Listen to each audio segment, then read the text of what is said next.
Did you know that men are 33% less likely to go to the doctor than women? 65% of men say they avoid going to the doctor as long as possible, and 20% admit that they aren't always honest with their doctor about their health. This is why Men's Health Month, which is recognized in June, is so important. I'm Alexis Burrows, Marketing Director of Doctors Hospital. Today, men, we're addressing your health issues, and women, the importance of getting men to seek medical help. So keep watching. This is You and Your Money. You and Your Money is brought to you by Doctors Hospital Health System. Welcome to You and Your Money, everyone. Again, I'm Alexis Burrows, and I'm today's guest host. Here with me to talk about men's health is urologist and laparoscopic surgeon, Dr. Gregory Pinto. Welcome to the show, Dr. Pinto. It's definitely my pleasure to be here, Mr. Burrows. Now, earlier I shared some statistics from both the CDC and a recent survey conducted by Cleveland Clinic, which reported that 65% of men avoid going to the doctor as long as possible. Some of the reasons included fear and embarrassment. So I want to start our conversation covering a topic that a lot of men are too embarrassed to talk about, which is erectile dysfunction.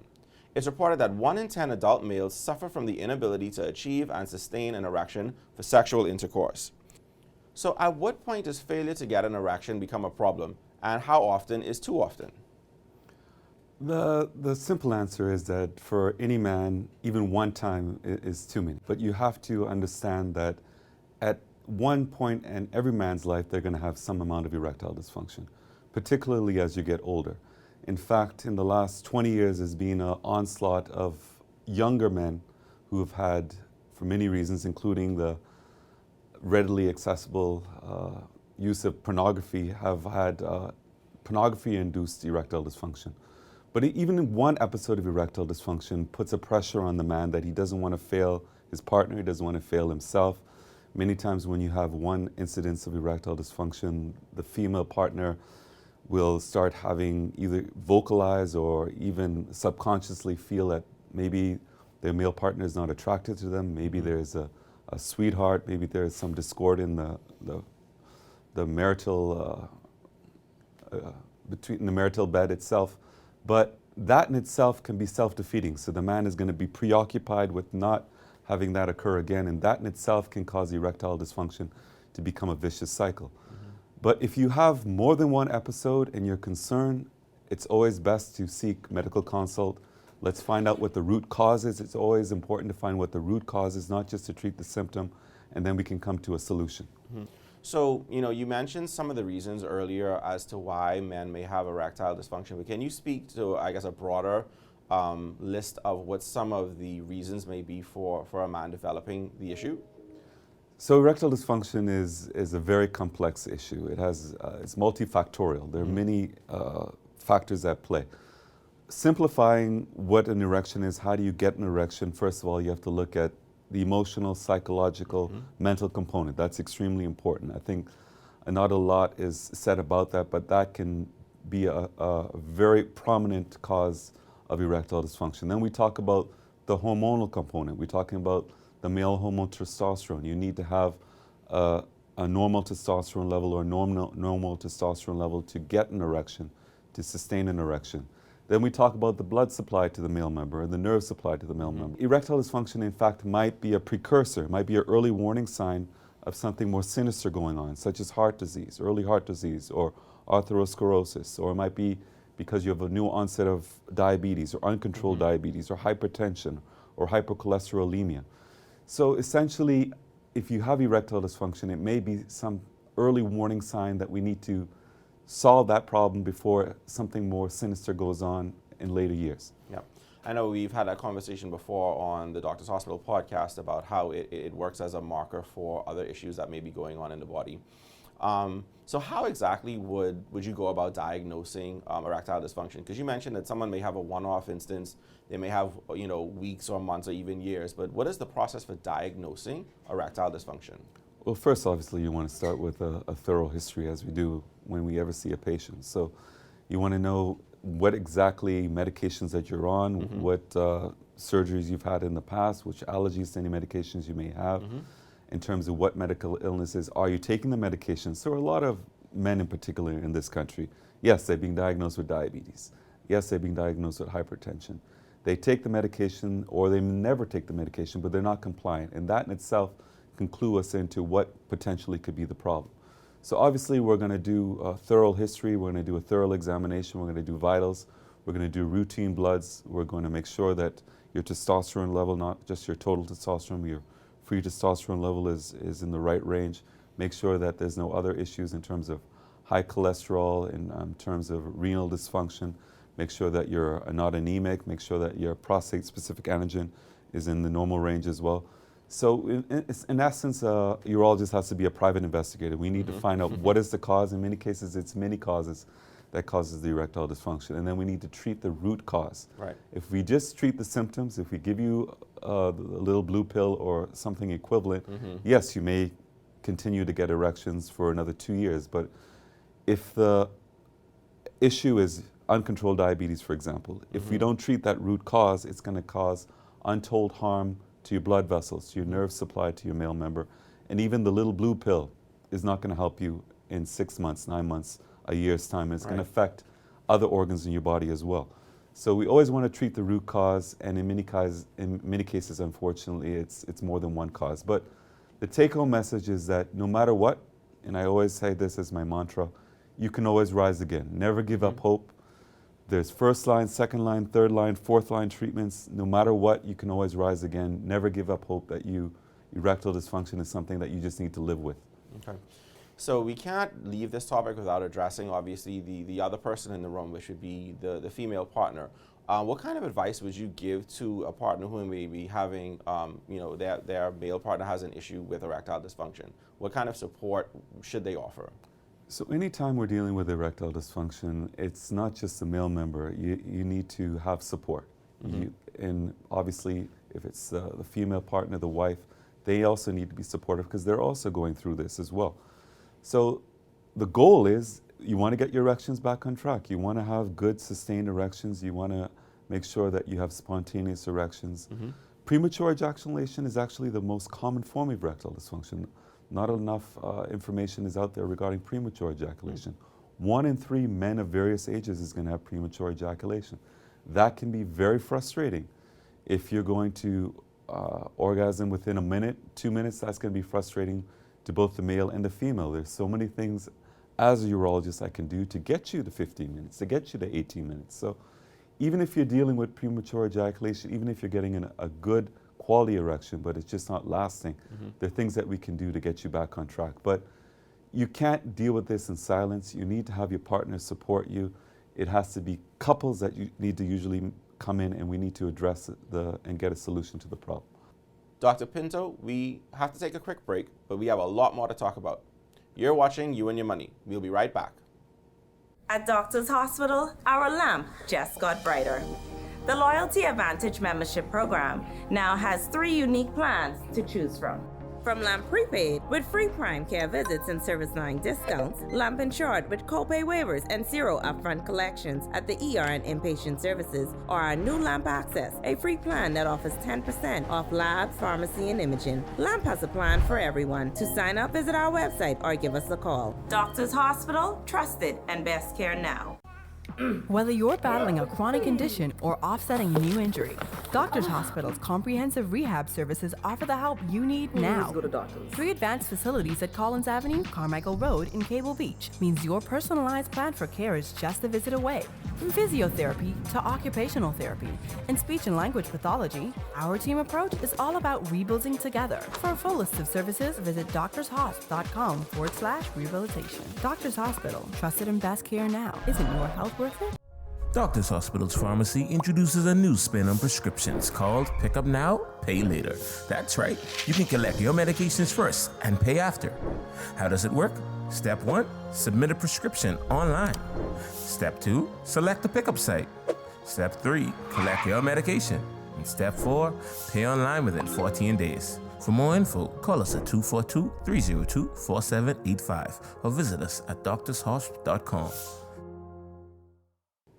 Welcome back to You and Your Money. If you're just now tuning in, I'm Alexis Burrows, the guest host for today's show. I'm also the marketing director of Doctors Hospital. It's Men's Health Month, and we're talking about men's health with urologist and laparoscopic surgeon Dr. Gregory Pinto. Before the break, we talked about a health issue that a lot of men are too embarrassed to talk about, which is erectile dysfunction. Now, I want to talk about a health issue that society at large doesn't necessarily talk about a lot, and that's male infertility, which is where a female is unable to get pregnant due to issues with a male's reproductive system. So, my first question for you would be, how common is male infertility and what are some of the causes? Well, we left to, first of all, define what male infertility is. As you alluded to, it's a couple having unprotected sex for at least a year. So let's say that all factors for the female and the male are perfect. You only have a 15% chance of getting pregnant every single month. So the typical couple, young couple just got married, takes at least a year before they're able to conceive a child.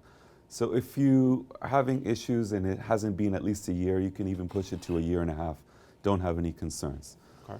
So, and when we talk about infertility, there are male factors, there are female factors. There are some instances where it's both male and female factors. So in terms of fertility, about 33 to 40% of the time, it's a male factor that's leading to infertility. And there are many reasons that you can have male infertility. So I always like to start off with, in the worst case scenario, because of advancements in reproductive medicine and technology, male factors really, in most instances, the vast majority of cases, is not a real issue. Even if you have, the typical ejaculate has 250 to 300 million sperm. If you have as many as 40 million sperm, you should be able to conceive naturally. But let's say you have 20 sperm, 25 sperm versus 400 million. You can still conceive because of the advancement of reproductive technology, where we can have even sperm that has no motility, that it's not able to move at all. You can do ICI, intracytoplasmic injection. So you can inject the sperm directly into the embryo, into the egg to fertilize it. You can do IVF, in vitro fertilization, that basically takes male infertility out of the equation. So for the vast majority of cases, it's really the female factors that are going to determine whether you're going to conceive or not. So even if you're frustrated, if you've been trying for years, if you have issues where you've had sperm analysis that over the years have shown repeatedly that you have many issues with many parameters because of IVF, because of intracytoplasmic injections where even if you have no motility of the sperm itself, you can still have a child. And then in fact for IVF, you have about a 40 to 50% chance of getting twins every time you have IVF. So you can get two for the price of one and get them out of the way. So never give up hope, and that's always my mantra, never give up hope. There's always something that can be done. So when we look at the causes of male infertility, there are multiple. You can have congenital issues that you're dealt with, and you can have acquired issues. So you can have genetic, chromosomal, you can have issues that are acquired, such as previous surgeries that might have affected the nerve supply, the blood supply to your male member. It may have affected testosterone production. You may have had an undescended testicle where you didn't have surgical correction until after the age of 13. That in itself can reduce sperm production. One of the more common causes for male infertility is a varicocele. So veins take blood back to the heart, arteries take blood away from the heart. So just in the same way that you have varicose veins, where you have a distension of veins in your legs, you can have a distension of your testicular vein, where there's a sludging of the blood and there's a pooling of the blood because the valves are incompetent. So when you have veins carry blood back up to the heart, there are valves that allow it to go up against gravity. If you have an incompetence of these valves, you can have a varicocele, which is a distension of your testicular vein, similar to varicose veins. That can affect the environment of the testicles themselves, that can reduce the ability for you to have proper sperm production. So varicoceles are relatively common. Maybe 1 in 6 to 1 in 9 men are going to have varicoceles. Just because you have a varicocele doesn't necessarily mean that you're going to have an element of male infertility, but that's the first thing we're going to want to rule out. Obviously, we're going to also want to check your testosterone level. You need to have a proper testosterone level to be able to make sperm in itself. You may make sperm. It's just that because there may be actual physical obstruction that doesn't allow the sperm to come out with the ejaculate, that in itself can be an issue. So There are many reasons that you can have, whether it's a physical or functional or anatomical abnormality. It may be related to issues related to a viral illness. We just in the midst of this COVID-19 pandemic, which hopefully we're getting out of. That in itself can affect fertility. That can affect your testosterone level. That can affect the ability for the testicles to produce sperm. Other viral illnesses such as mumps can also do the same thing. So if you have just had COVID-19, you may have abnormal sperm parameters for 4 months, 6 months, 9 months, which in many cases it resolves itself. So we need to examine exactly what are the causes of male infertility, address those causes, and then in many cases we can get you to be able to conceive a child. Now you mentioned a sperm analysis. Can you kind of just expand a little bit on how a sperm or semen analysis would help in diagnosing male infertility? And when we look at sperm analysis, many people think it's just sperm numbers. It's a lot more complex than that. There are a lot more parameters. There's liquefaction within 1 hour to 2 hours. There's the morphology, the shape of the sperm itself. It's the motility of the sperm itself. So there's a long list of parameters that you have to look at. It's not just actual sperm numbers in itself. There are many other things. Like you can have perfect sperm numbers, but because all the sperm are abnormal in shape, or because there's no motility of the sperm themselves, that in itself can cause infertility. So another common concern that you hear people talk about is that too much heat can lead to issues with fertility. So is there any truth to having your laptop, like for a man holding a laptop on his lap, wearing tight clothing, doing too much in terms of going to the sauna or hot tubs or things like that? Is there any truth to that having a role in male infertility? Can increase in heat cause disruption in sperm production? Yes. Can wearing tight clothing all the time cause there to be an increase in heat production and reduce the optimum environment for sperm production in the testicles? Yes. But even though you may have a slight reduction in sperm production, is it going to cause a significant effect on your male fertility? Most scientists will say no. But the answer is, if you're concerned, yes, don't wear boxers instead of briefs. Don't go in hot saunas all the time. And for many health reasons, don't have a laptop on your lap anyway. Okay. All right. So what are some of the treatment options and lifestyle changes that someone can undertake in order to help with infertility? So we have to look at how do we produce sperm. We have to look at what are the issues that can affect that. You want to have generally good health. You want to have a healthy lifestyle in terms of dietary, in terms of behavioral. So you want to have behavioral body mass index you want to have in a normal range. Obesity in itself can negatively impact not only testosterone production, which can impact sperm production, which can lead to even erectile dysfunction. So if you're overweight, want to lose weight. If smoking is very hazardous to sperm production. So if you're a cigarette smoker or a cigar smoker, you should, for many health reasons, in terms of potential heart disease later on in life, production of multiple cancers, you want to stop. You shouldn't be smoking. There are many things that we need to look at. There are medications that can affect testosterone production. There are medications that can affect the delivery of sperm itself. You can have anejaculation, no sperm coming out at all. You can have retrograde ejaculation. So you're making the sperm, but it goes, every time you ejaculate, it harmlessly goes back into the bladder.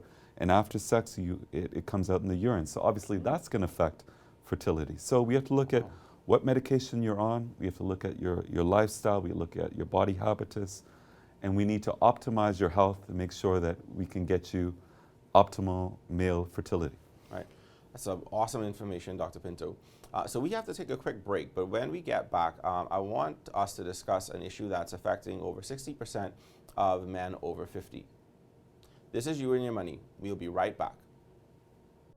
Doctors Hospital's Pharmacy introduces a new spin on prescriptions called Pick Up Now, Pay Later. That's right, you can collect your medications first and pay after. How does it work? Step 1, submit a prescription online. Step 2, select the pickup site. Step 3, collect your medication. And Step 4, pay online within 14 days. For more info, call us at 242-302-4785 or visit us at doctorshosp.com. Whether you're battling a chronic condition or offsetting a new injury, Doctors Hospital's comprehensive rehab services offer the help you need now. Three advanced facilities at Collins Avenue, Carmichael Road, and Cable Beach means your personalized plan for care is just a visit away. From physiotherapy to occupational therapy and speech and language pathology, our team approach is all about rebuilding together. For a full list of services, visit doctorshosp.com/rehabilitation. Doctors Hospital, trusted and best care now. Isn't your health worth it? At Doctors Hospital, our lamp just got brighter. The Loyalty Advantage membership program now has 3 unique plans to choose from. From Lamp Prepaid with free prime care visits and service line discounts, Lamp Insured with copay waivers and 0 upfront collections at the ER and inpatient services, or our new Lamp Access, a free plan that offers 10% off labs, pharmacy, and imaging. Lamp has a plan for everyone. To sign up, visit our website or give us a call. Doctors Hospital, trusted and best care now. Welcome back to You and Your Money. I'm Alexis Burrows, today's guest host. Today's guest, Dr. Gregory Pinto, urologist and laparoscopic surgeon, is still here, and we're continuing our discussion on men's health. Dr. Pinto, it's reported that 60% of men between ages 51 to 60 will experience an enlarged prostate. This increases to 90% in men over the age of 80. So can you answer for us, what is the function of the prostate gland? Well, simply, only men have prostate glands. Let's get that out of the way. The prostate gland is a walnut-sized organ that anatomically lies underneath the bladder. Its only function is in regards to fertility. So it provides an optimum environment and provides nutrients for the sperm to allow it to fertilize the egg, the embryo. So beyond that, the prostate really has no role. Because of its anatomical location, it can cause an obstruction of not just your pee pipe, your urethra, but actually the outlet of your bladder itself. So we're going to have to differentiate between prostate cancer and benign prostate hyperplasia, non-cancerous enlargement of the prostate, which is inevitable. If you're blessed with advanced age, you're going to have an enlargement of your prostate. Across all spectrums, you're going to have an enlargement of your prostate. What is the consequence of that? You're going to have urinary symptoms. You're going to have lower urinary tract symptoms. You're going to wake up in the night frequently to urinate. You're going to have a weakened stream. You may even have a stop and start stream. You have incomplete bladder emptying. You have urinary urgency, where if you have to urinate, you have to go without delay. You may have issues where you have urinary hesitancy. You're at the bowl and it takes maybe 45 seconds before you can even initiate that stream. If you're not emptying your bladder completely, you can have something called post-micturition residual leaking. So you're walking away from the toilet and then you feel that leaking into your underwear, which can be very depressing. So if something is not right, men know if you're waking up 5 times in the night to urinate, you know something's wrong. If you have to drive with a bottle in your car because you're not able to even pull over to the side of the road to pee behind a tree, there's something wrong. If your bladder is controlling your life because you have to worry about in your day-to-day activities, where's the next bathroom? If you're scared to have a glass of water, if you're scared to have a glass of wine or a beer with the friends because you know you're going to be peeing every 5 minutes, something is wrong. You're not emptying your bladder. It's not just a nuisance. If you're not emptying your bladder, you can have irreversible changes to your bladder that can be disastrous. You can have back pressure on your kidneys that can lead to acute kidney injury, and if you allow it to last for periods of time, you can have chronic renal failure. So always listen to your body. If something's not right, if something such as your bladder issues are affecting your quality of life, socially, professionally, sexually, then seek help. There's no fear in seeking help, and you're not alone. Every man is going to have some element of an enlargement of your prostate as they get older, 40 and older. Okay. Now, you mentioned BPH, which is the non-cancerous version. So how is that diagnosed and treated? First, we'll take a history. Obviously, we'll do a physical exam. We might want to do some imaging, if applicable or warranted, to determine whether you're in fact emptying your bladder completely, if there are changes within the bladder itself.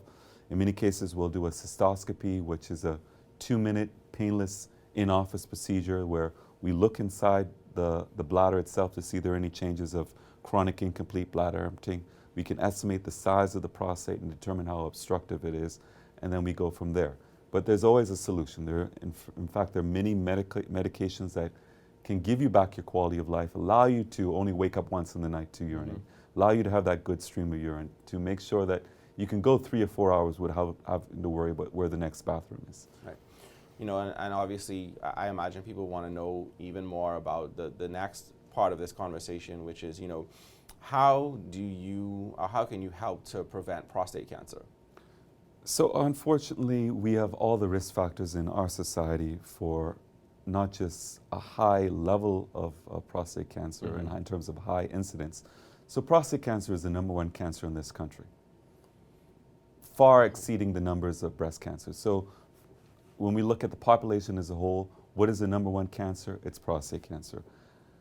At least 100 men, unfortunately, succumb to prostate cancer every year, which is a tragedy of epic proportions, because prostate cancer is one of the easiest cancers to pick up when it's at an early stage, when it's organ confined, and it's one of the easiest cancers to treat. You don't even necessarily need surgery to treat prostate cancer. In fact, there are many minimally invasive or outpatient procedures that we can cure your prostate cancer on a weekend. You could be back to work with minimal or no recovery on a Monday. So this whole notion that prostate cancer is a death sentence is actually the opposite of the truth. It's the easiest cancer to treat. In fact, we can pick up prostate cancer so early that we can actively surveil you, because the prostate cancer that we've picked up is clinically of no significance to you. We can actively surveil you in many cases 6, 8, 10, 12 years before we need to cure you.